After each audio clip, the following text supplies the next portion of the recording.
Hello students, आज हम लोग पढ़ेंगे legal effect of memorandum and articles. Chapter है आर्टिकल्स ऑफ एसोसिएशन का।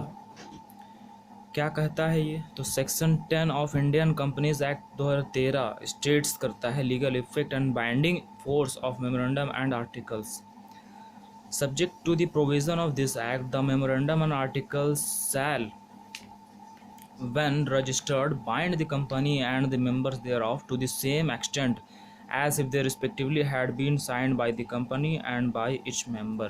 कि जैसे ही articles of association and memorandum of association members के थ्रू साइन किए जाते हैं तो ये दोनों बाइंड हो जाते हैं एक दूसरे, एक तरह से कॉन्ट्रैक्ट क्रिएट हो जाता है between the company and its members. The contained covenants on its and his part to observe all the provision of the memorandum and of the article.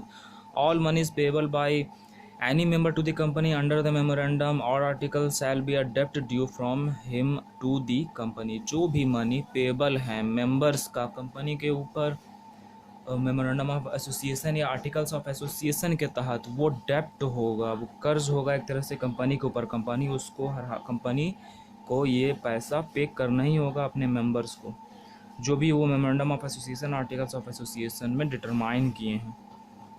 The above provisions of the Companies Act clearly defines that the memorandum of association and the article of association after the registration bind the company and its member with their provisions। ये clear है कि जब company का incorporation हो जाता है तो memorandum of association and article of association bind करते हैं कंपनी को इसके मेंबर से। The effect of this provision is to be constitute a contract between each member and the company। एक तरह से कॉन्ट्रैक्ट क्रिएट करता है कंपनी का उसके मेंबर्स के साथ। और the legal implication of this documents may be discussed as to how far documents bind. और इसको हम लोग इस तरह से डिस्कस कर सकते हैं कि कैसे दोनों एक दूसरे को बांधता है। तो सबसे पहला पॉइंट यहाँ पे हो जाएगा मेंबर्स टू द कंपनी की। एक मेंबर अपने कंपनी के लिए बाइंड होता है। As an example, as between the members and the company the memorandum and articles constituting a binding contract. ये क्लियर है कि मेमोरेंडम आर्टिकल एक दूसरे को बाइंड करता है कंपनी और उसके मेंबर्स को, एक तरह से बाइंडिंग कॉन्ट्रैक्ट के बिहाफ में काम करता है। Effect of this is that each member is bound to the company to conform to the memorandum and the article if each member has actually signed the same। अगर sign कर दिया जा चुका है मेमोरेंडम आर्टिकल्स को, उसके rules and regulations है, जो कंडीशंस है, तो हर हाल में एक मेंबर बाइंड हो जाता है उस काम को करने के लिए जो उसने जिस कंडीशन के तहत कंपनी के मेमोरेंडम ऑफ एसोसिएशन में साइन किया है। जैसे कि एक इसमें फेमस केस है Borland trustee versus Steel Bros and company limited. क्या था इस केस में? तो इस कंपनी का articles of a company as altered, articles जो थे कंपनी के आर्टिकल्स ऑफ एसोसिएशंस थे उसको अल्टर्ड किया गया था। दैट क्या अल्टरेशन था कि provided that the shares of any member who becomes bankrupt should be sold to certain person at a fair price. कोई भी कंपनी का मेंबर अगर बैंकरप्ट हो जाता है, एक तरह से इंसॉल्वेंट दिवालिया घोषित हो जाता है, तो उसके शेयर को सोल्ड कर दिया जाएगा अनदर पर्सन को फेयर प्राइस पे।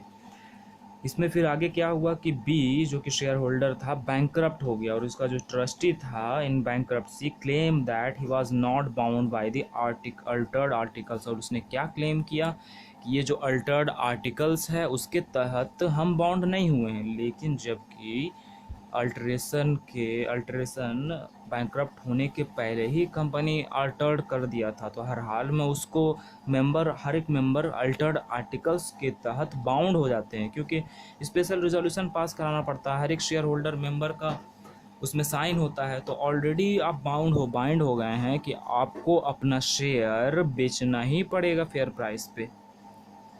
तो इस तरह से article were personal contract between B and the rest of the member and his trustee were bound by the contract. और हर एक ट्रस्टी कॉन्ट्रैक्ट में बाउंड हो गया है और उसको अपना शेयर सोल्ड करना ही पड़ेगा। तो ये पहला टॉपिक हो गया मेंबर्स टू द कंपनी की, मेंबर्स बाइंड हो जाते हैं कंपनी के थ्रू। और दूसरा टॉपिक है company to the members, company भी बाइंड होता है अपने मेंबर्स को हर एक ड्यूज चुकाने के लिए।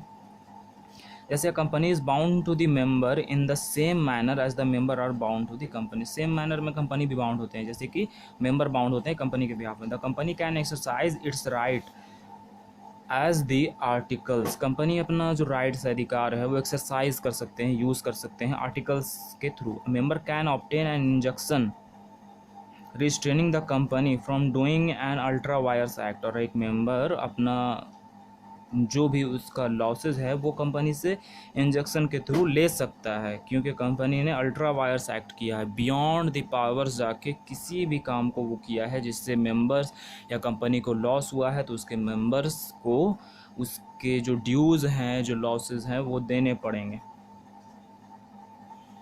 जैसे कि इसमें एक फेमस केस है Wood in Wood versus Odessa water works company, 1889 का केस है।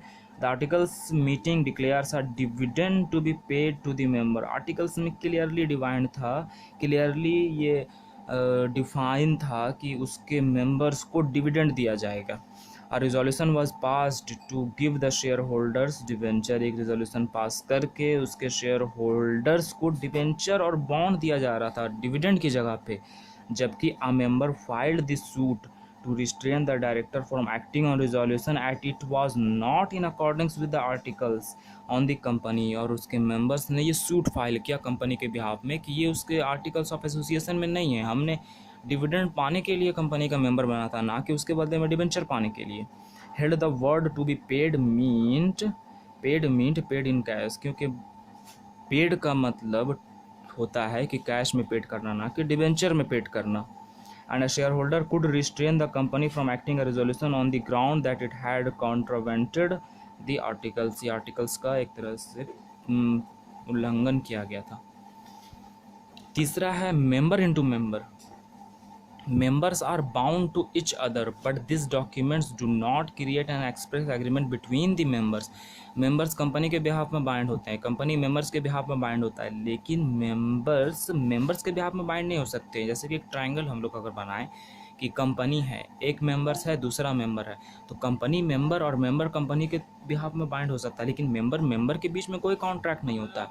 हर एक कंपनी का कॉन्ट्रैक्ट जो होता है, हर एक कंपनी का जो कॉन्ट्रैक्ट होता है वो मेंबर्स के बीच में होता है, मेंबर का कंपनी के बीच में नहीं होता है। Member are bound to each other but this documents do not create an express agreement between the member of the company. A member can not bring a suit in his own name against another member.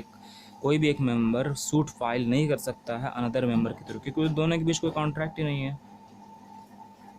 क्योंकि contract company और member और company के बीच, member के बीच कोई contract नहीं है। Enforce the articles, otherwise there may be a large number of cases against one defaulter which will be absurd. However, where the member at fault holds the majority of shares, he will not therefore he allowed to take an action in the name of the company. और मान लेते हैं कि एक member fault कर रहा है, फ्रॉजरी कर रहा है, फ्रॉड कर रहा है, तो दूसरे मेंबर को खबर हो गई, तो दूसरा मेंबर को क्या करना है कि वो कंपनी के थ्रू कंपनी को इन्फॉर्म करे, और कंपनी उसको उस पर केस करेगी, ना कि एक मेंबर पे केस करेगी।